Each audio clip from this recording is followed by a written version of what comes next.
بسم اللہ الرحمن الرحیم بسم اللہ الرحمن الرحیم ربنا لا تزغ قلوبنا بعد اذ هديتنا وهب لنا من لدنك رحمة انك انت الوهاب۔ عزیز طلباء، السلام علیکم ورحمۃ اللہ وبرکاتہ۔ امید ہے آپ سب خیریت سے ہوں گے۔ اصول الکافی سبق نمبر 15 میں مقدمہ اصول کافی حصہ نہم پر گفتگو ہونے والی ہے۔ سب سے پہلے خلاصہ جات کو دیکھ لیتے ہیں۔ گزشتہ سبق میں ائمہ اہل بیت کے فضائل و مناقب اور ان کی سیرت اور کارناموں پر گفتگو ہوئی۔ اس درس میں ائمہ اہل بیت کے علمی کارناموں کی تفصیل اور ائمہ اہل بیت اور آیت تطہیر پر گفتگو ہونے والی ہے۔ مقدمہ اصول کافی کی عبارت کو دیکھ لیتے ہیں۔ فرمایا حیاتاً للانام ومصابیح للظلام ومفاتیح للکلام ودعائم للاسلام وجعل نظام طاعته وتمام فرضه التسلیم لهم فيما علم والرد إليهم فيما جهل وحظر على غيرهم التهجم على القول بما يجهلون ومنعهم جحد ما لا يعلمون لما أراد الله تبارک۔ اس عبارت میں پائی جانے والی لغات کو دیکھتے ہیں۔ انام مخلوق اور انسانی نسل کے معنی میں ہوتا ہے۔ مصابیح مصباح کی جمع ہے، چراغ کے معنی میں ہوتا ہے۔ ظلام تاریکی اندھیرے کو کہتے ہیں۔ مفاتیح مفتاح کی جمع ہے، کلید چابی کے معنی میں ہوتا ہے۔ دعائم دعامہ کی جمع ہے، ارکان اور ستون کو کہتے ہیں۔ نظام منظم اور مربوط سلسلے کو کہا جاتا ہے۔ التسلیم سپرد ہونا، سر تسلیم خم کرنا۔ حضرہ ممنوعیت کو کہتے ہیں، منع کرنے کو کہتے ہیں۔ التہجم جلد بازی کرنا، حملہ آور ہونا۔ جحد انکار کے معنی میں ہے۔ الرد الیہ کسی کی طرف پلٹانا۔ تمام فرض واجبات کا مکمل ہونا۔ تو اس عبارت کا ترجمہ کر لیتے ہیں۔ حیاتاً للانام یعنی اللہ تعالی نے ائمہ اہل بیت کو انسانوں کی حیات قرار دیا ہے۔ ان کی ہدایت انسانوں کی روح کی حیات ہے، زندگی ہے۔ مصابیح للظلام تاریکی میں یہ چراغ ہیں، یعنی یہاں پہ مشکل مسائل ہوتے ہیں، پیچیدگیاں ہوتی ہیں تو یہ ان کو علم کے ذریعے روشن کرتے ہیں۔ مفاتیح للکلام علمی بحثوں کے لیے کلید ہیں۔ دعائم للاسلام اسلام کے لیے رکن ہیں۔ وجعل نظام طاعته وتمام فرضه التسلیم لهم فيما علم، تو اللہ تعالی نے اپنی اطاعت کے منظم اور تمام اپنے فرائض کی تکمیل کو ان کی تسلیم اور ان کے سپرد ہونے کو قرار دیا ہے۔ فیما علم جو مسائل معلوم ہوں تو ان میں انسان ائمہ اہل بیت کی اطاعت کرے۔ والرد الیہم فیما جہل اور جن مسائل کو نہیں جانتا انسان تو ان کو پلٹائے ائمہ اہل بیت کی طرف۔ وحظر علی غیرہم التحجم علی القول بما یجہلون اور ائمہ اہل بیت کے علاوہ دوسروں کو ممنوع قرار دیا ہے کہ جن چیزوں کو وہ نہیں جانتے اس میں پھر جلد بازی سے نظریہ نہ دیں۔ ومنعہم جحد ما لا یعلمون اور جن چیزوں کو لوگ نہیں جانتے تو ان کے انکار سے بھی منع فرمایا ہے جو کہ ان کی حقیقت کو ائمہ اہل بیت بیان کرتے ہیں۔ لما اراد تبارک چونکہ اللہ تعالی نے ارادہ فرمایا ہے۔ تو اس عبارت کے بارے میں شارحین کا نظریہ دیکھ لیتے ہیں۔ ایک نسخہ جیم میں دعائمن لکھا ہوا ہے تو اس میں اشارہ پہلے ہو چکا ہے کہ تنوین تنکیر کے لیے ہے، جیسا کہ رواش سماویہ میں جناب میر داماد نے فرمایا ہے اور ان کا تعلیق کافی بھی صفحہ 8 پہ یہ مطلب موجود ہے۔ التحجم تفعل ہے، باب تفعل ہے، ہجوم سے حملہ آور ہونے سے۔ والاتیان بغتۃ والدخول من غیر استئذان یعنی حملہ آور ہونا، جلدی سے ایک کام کو انجام دینا۔ یعنی حرم علی غیرہم الدخول فی الامر بغتۃ من غیر رویۃ وملاحظۃ یعنی ائمہ اہل بیت کے علاوہ دوسروں کو جلد بازی سے علمی مسائل میں نظر دینے سے روکا گیا ہے۔ علامہ سید میر داماد فرماتے ہیں فی بعض النسخ بالعین मकान अलहाब मिन अलउजमत वही लुकनत फिल लिसान व अदम कुदरत अलल कलाम व अदम इफ्साह बिल अरबिया। तो ये लुगत की किताबों में भी इस तरह का माना मौजूद है कि उजमा का माना होता है गूंगापन और कलाम की कुदरत न रखना और अरबी को ठीक तरीके से बयान न कर सकना। इस इबारत के बारे में अल्लामा मुल्ला सदरा का नजरिया देख लेते हैं। वो अपनी शरह उसूल काफी में फरमाते हैं जअलहुमुल्लाहु हयातन लिल अनाम लिअन्नहुम सबब ईमानिहिम अल्लज़ी बिही हयातुहुमुल बाक़िया। चूँकि आइम्मा अहले बैत लोगों के लिए उस ईमान का सबब है कि जो उनकी हकीकी जिंदगी है। तस्मियतन ले सबब बिस्मिल मुसब्बब, यहाँ पर सबब को वो नाम दिया गया है जो मुसब्बब का नाम है, यानी मुसब्बब है जिंदगी, तो ये नाम सबब को दिया गया है। मसाबिहा लिज़्ज़लाम इज़ बिनूरिहिम यहतदून फी लयाली हुजुबिल अजसाम व ज़ुलमात हाज़िहिल अबदान। उनको तारीकियों में चराग करार दिया गया क्योंकि आइम्मा अहले बैत के इल्म के नूर से तारीक मसाइल रोशन हो जाते हैं। फयस्लुकून सबील अल हक, तो लोग हक के रास्ते पर चलते हैं। ज़लाम अव्वल लैल को कहते हैं, शुरू रात जो होता है। मफातिह लिल कलाम यानी कुरान करीम इज़ बितालीमिहिम यनफतिहु बाबा फ़हमिही अलल क़ल्ब। आइम्मा अहले बैत की तफसीर और तालीम से कुरान करीम के हक़ाइक़ रोशन हो जाते हैं। दाइम लिल इस्लाम बिहिफ़्ज़ बिनाइही बिवाहिद मिनहुम बाद वाहिद, क्योंकि आइम्मा अहले बैत ने इस्लाम की बका के लिए और उसकी बिना की बका के लिए बहुत सी कुर्बानियाँ दी हैं। इसलिए इमाम हुसैन अलैहिस्सलाम के बारे में मशहूर अशार भी हैं, हक्का के बिना ला इलाहा अस्त हुसैन कमन युमसिक सक़फ़न बिदअमात युक़ीमु कुल्लम मिनहुम बदल अल आखर। जैसे छत के लिए सतून होते हैं तो इसी तरह आइम्मा अहले बैत ने भी अपनी कुर्बानियों से इस्लाम को जिंदा फरमाया है। नीज अल्लामा मुल्ला सदरा फरमाते हैं अपनी शरह उसूल काफी में, लम्मा अराद अल्लाह तबारक व तआला तालीलन लिल मज़कूरात फी हक़्क़िहिम अलैहिमुस्सलाम बिमा तक़र्ररा फी साबिक़ इल्मिही व तअल्लक़त बिही मशीयतुहु मिन बयानिया है। तो अल्लाह ताला ने इरादा फरमाया है अहले बैत के जरिए इस्तिनक़ाज़ मन शाअ मिन ख़ल्क़िही,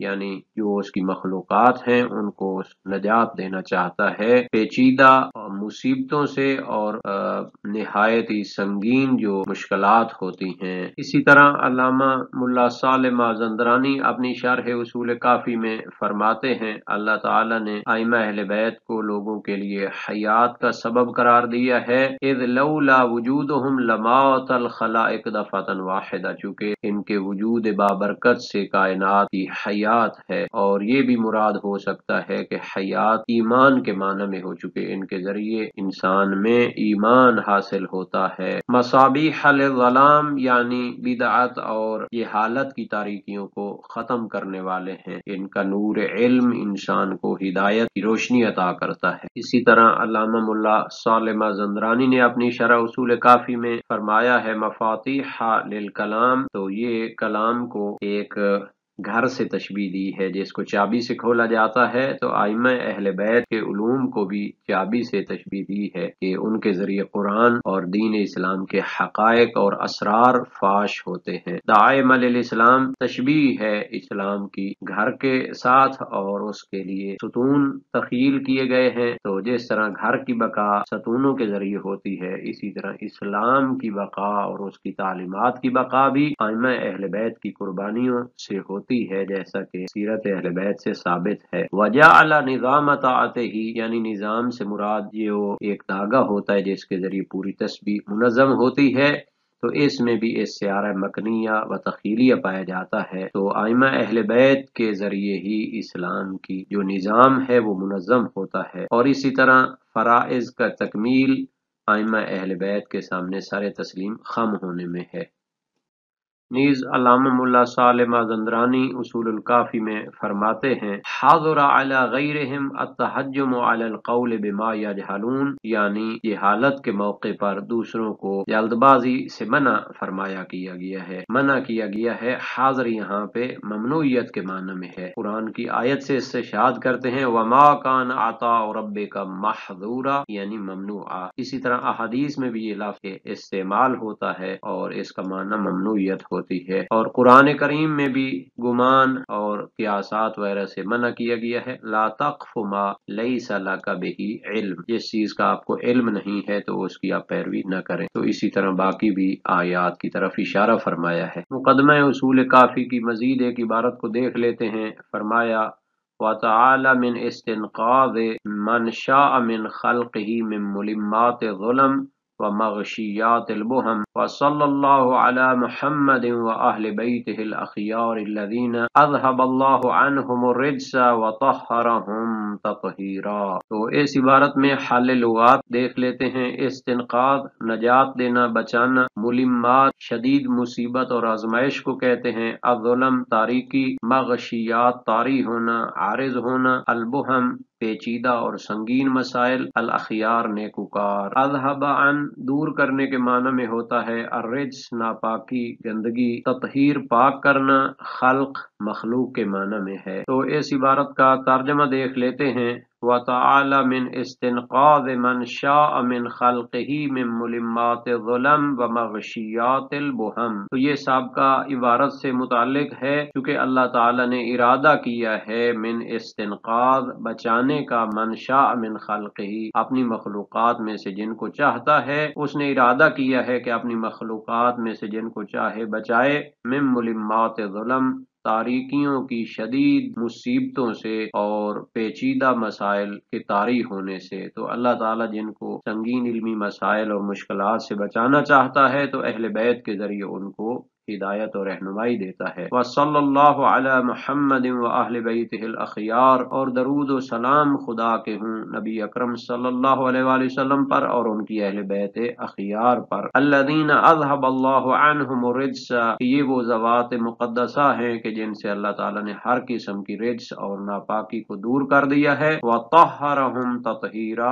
और उनको ऐसा पाक व पाकीज़ा बनाया है जैसा पाक व पाकीज़ा बनाने का हक है। तो इस इबारत के बारे में शारहीन का नजरिया भी देख लेते हैं। मुलिम्मात से मुराद जम ओ मुलिम्मा, ये नाज़िला शदीदा यानी मुसीबतों के माने में है। इल्माम बेमाना नुज़ूल है। कद अलम्मा बिही ए नाज़ला बिही, सिहाह लुग़ा जौहरी लिसानुल अरब इब्न मंजूर अफ्रीकी की है। इसी तरह बहुत से नुस्खों में है और मिरातुल उक़ूल और मतबूआ में भी यही है, जबकि बाज़ में मग़शियात की जगह मुग़य्यबात है और बाज़ में मुग़श्शियात है। इसमें मफ़ूल मिनत तफ़ईल बाब तफ़ील से, कमा हुआ अल इह्तिमालुल आखर फिल मिरातिल उक़ूल। और मुल्ला सदरा और मुल्ला साले माज़ंदरानी से ज़ाहिर है। और मुग़शियात का माना जब ये इसमें फ़ाइल हो तो वही है, यानी तारी होना। नीज़ उस इबारत के बारे में शारहीन का नजरिया है, अलबुहम ये सुरद की तरह है, जामे बुहमा है ज़म के साथ। वह अल अम्रु लज़ी ला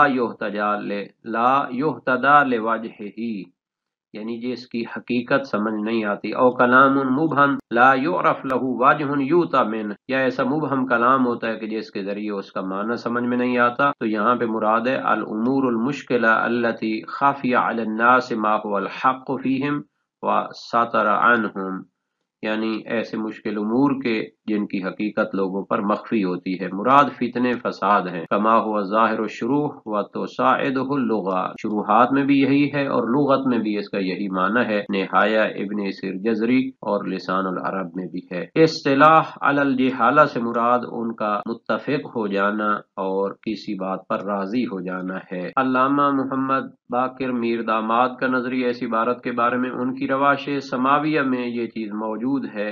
मुलिम्मा नाजिला यानी मुसीबत के माने में है, इल्माम नुजूल के माने में होता है। कद अलम्मत बिही ए नाज़ला, जुल्म जामे जुल्मा है, नूर के खिलाफ तारीकी को कहते हैं और लाम को भी जम्मा देना एक लुगत में है। मग़शियात ये सीग़ा फ़ाइल है, गाशियहु ग़िशियानन से, जाअहु एतराहु यानी तारी होना। बुहम से मुराद ये जामे बुहैमा है, का हुज़ैफ़ा व हुज़ैमा, ये मुश्किलातुल उमूर व मुज़िलातुल मसाइल, पेचीदा मसाइल को कहते हैं, जैसा कि निहाया इब्न असीर जजरी में है। इसी तरह उन्होंने रवाश समाविया में अत्तहज्जुम के बारे में भी तफसीली तहकीक पेश की है। लुग़वी हुजूम से है और ये इतियान बग़ततन, अचानक आ जाना, बगैर इजाजत के दाखिल हो जाना। अच्छा, बाज में उजमा इसको करार दिया गया है। तो बहरहाल वो लुकनत कलाम के माना में होता है, आजम भी, और बाकी उसकी तफसीलात भी जिक्र की गई। तकरीबन इन्हीं उमूर को ان کے شاگرد علامہ ملا صدرہ نے اپنی شرح اصول کافی میں ذکر کیا ہے، جیسا کہ یہ ان کی عبارت ہے، اور ملمات کو نازلات کے معنی میں لیا ہے اور مغشیات کو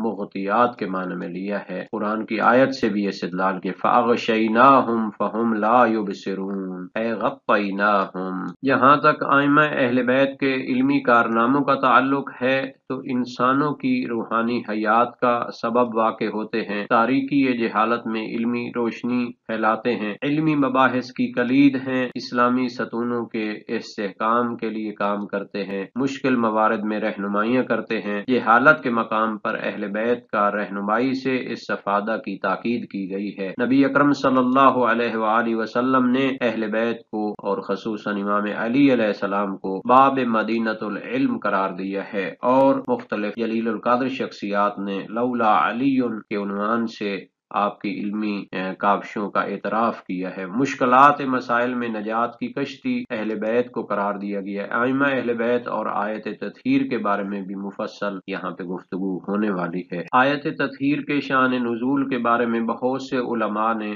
تفصیل کے ساتھ لکھا ہے، تو یہاں پر ہم اردو زبان میں الاجابہ فی مناقب القرابہ علامہ ڈاکٹر محمد طاہر القادری کی عبارت کو دیکھتے ہیں۔ انہوں نے بہت سی روایات کو جمع کیا ہے اس کتاب میں۔ حضرت عائشہ سے روایت ہے، خرج النبی غداۃ وعلیہ مرط مرحل من شعر اسود فجاء الحسن بن علی فادخله ثم جاء الحسین فدخل معه ثم جاءت فاطمہ فادخلها ثم جاء علی فادخله ثم قال انما يريد الله ليذهب عنكم الرجس اہل البیت ويطهركم تطہیرا۔ صحیح مسلم کی روایت ہے، اور اسی طرح مصنف ابن ابی شیبہ میں ہے، حاکم نیشاپوری کی مستدرک میں ہے۔ حاکم نے فرمایا ھذا حدیث صحیح، سنن الکبریٰ بیہقی میں ہے، اور جامع البیان طبری میں، اور تفسیر القرآن الکریم ابن کثیر میں ہے، اور تحفۃ الاحوذی مبارک پوری میں ہے کہ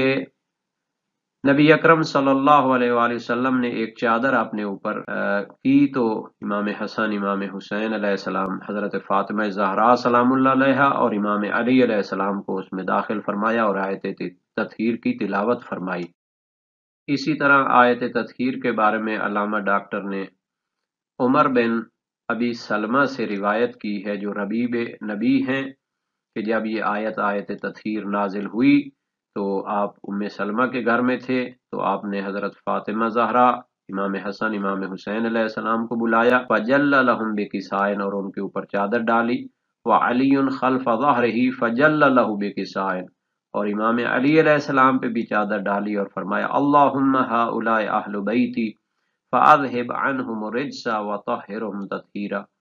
تو روایت میں ہے قالت ام سلمہ وانا معہم یا نبی اللہ، میں بھی ان کے ساتھ ہوں، فرمایا انت علی مکانک وانت علی خیرین۔ تو اسی طرح اہل بیت کے مناقب جن کی طرف اشارہ کیا گیا ہے، اہل بیت کو سفینہ نوح سے تشبیہ دی گئی ہے، یہ بھی نبوی روایات سے ثابت ہے، بہت سے اصحاب نے اس کو روایت کیا ہے۔ یہاں پہ الاجابہ فی مناقب القرابہ کے حوالے سے ابن عباس سے روایت ہے، مثل اہل بیتی مثل سفینۃ نوح من راکب فیہا نجا ومن تخلف عنہا غرقا، کہ میرے اہل بیت کی مثال کشتی نوح کی ہے، جو اس میں سوار ہو گیا نجات پائے گا، اور جو اس سے تخلف کرے گا، روگردانی کرے گا تو غرق ہو جائے گا۔ آگے بھی عبداللہ ابن زبیر کی سند سے ہے یہ ساری روایات، تو اس کو موجم کبیر، موجم اوسط اور اسی طرح موجم صغیر میں نقل کیا۔ حاکم نیشاپوری میں مستدرک میں،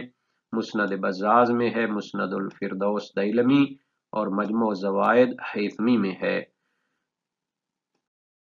آج کے سبق کا خلاصہ یہ ہو گیا کہ ائمہ اہل بیت کے علمی کارناموں کی تفصیل ذکر ہوئی ہے، ائمہ اہل بیت اور آیت تطہیر کے بارے میں بھی تفصیل بیان کی گئی ہے۔